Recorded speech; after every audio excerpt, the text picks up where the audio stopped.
আসসালামু আলাইকুম। প্রতিদিনের মতো একটা ডেলি ব্লগ নিয়ে চলে আসলাম আপনাদের সাথে। তো যেখান থেকে আমার ভিডিওটা দেখছেন আশা করি সবাই ভালো আছেন, আল্লাহর রহমতে আমিও ভালো আছি। তো আজকে এই যে সকাল সকাল ভাইয়ের সাথে গেছিলাম বাজারে।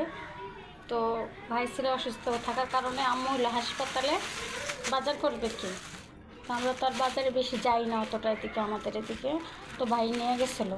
এই দেখেন রাস্তার মাথায় আমি কিন্তু আসছি গাড়িতে এই পর্যন্ত, মানে ভাবলাম ওনারা ঢুকামো গাড়িটা, আবার ভিতরে আসবে আবার যাবে, ওনার কষ্ট হবে, তো এতটুকু আমি হাইটেই যাই মাথার থেকে হাঁটতে সেই যে মাছের সাথে পেঁয়াজ একদম পুরো সব বাজার হাতের থেকে চুইটা পড়ে গেছিলো, এমনটা লাগে বলেন।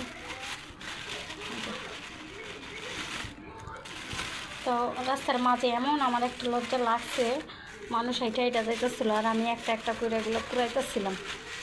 কী বলবো বলেন, টাকার কেনার জিনিস তো ফালাই দিয়েও আসতে পারি না।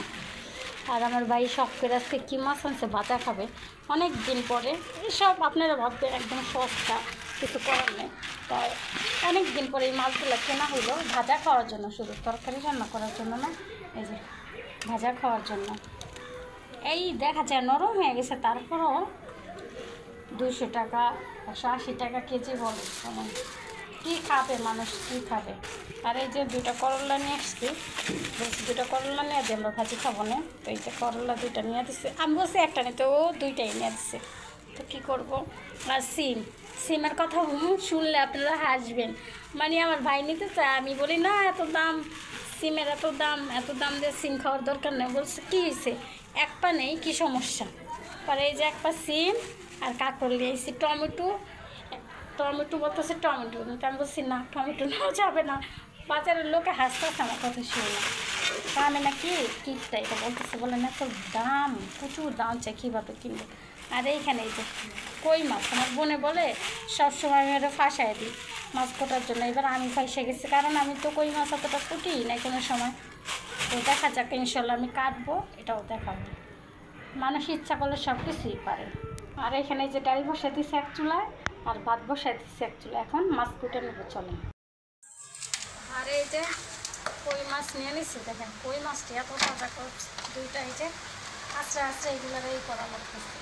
আর এইখানে এই যে মাছ কুটে নিচ্ছি। কই মাছ আমি কখনোই কুটি নেই, কই মাছ কীরকম আল্লাহ পাকে জানে, মনে হয় সাইনিয়ান নিলে ভালো হতো না, পিছলাতে একটু সাইনিয়ান নিলে ওটা যেত। এতটুকু দেখেন, জানি না কতটুকু করতে পারি আমি এটা। আর বৃষ্টিও নেমে গেছে পুরো, এই যে চিটা বৃষ্টি পড়া শুরু করে দিচ্ছে। এখানে একটু সাইনিয়া নেই, চাই কই একটু শেষ করে মাছটা বসাই দিচ্ছি। মাছে আমার বোন আবার তরকারি কিছু রান্না করে, বাকি ছিল কচি মুখে রান্না করে নিয়ে গেছে। আর ওই যে সিম আলু কুটা দিয়ে গেছে, হাতের অবস্থা আজকে অনেক খারাপ।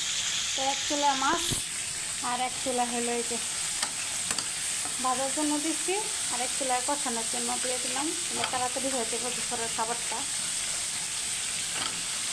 অনেকটা সময় লাগতে হচ্ছে। এখন সবগুলো সিম আলু এইভাবে দিয়ে সুন্দরভাবে কষিয়ে নেব। এই যে সিম আলুগুলো সুন্দরভাবে কষিয়ে নিয়েছি, এখন এর সাথে পানি দিয়ে দেবো পরিমাণ মতো। তার অল্প অল্প করে রান্নার একটু করে অংশ দেখাইতেছি, পুরোটা দেখাইতে পারতেছি না।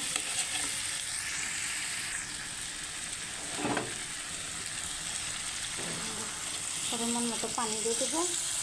আর বাহিরে একবার বৃষ্টি হইতেছে, একবারও উঠতেছে, কী অবস্থা, এত বৃষ্টি হইতেছে তারপরও গরম আর গরম।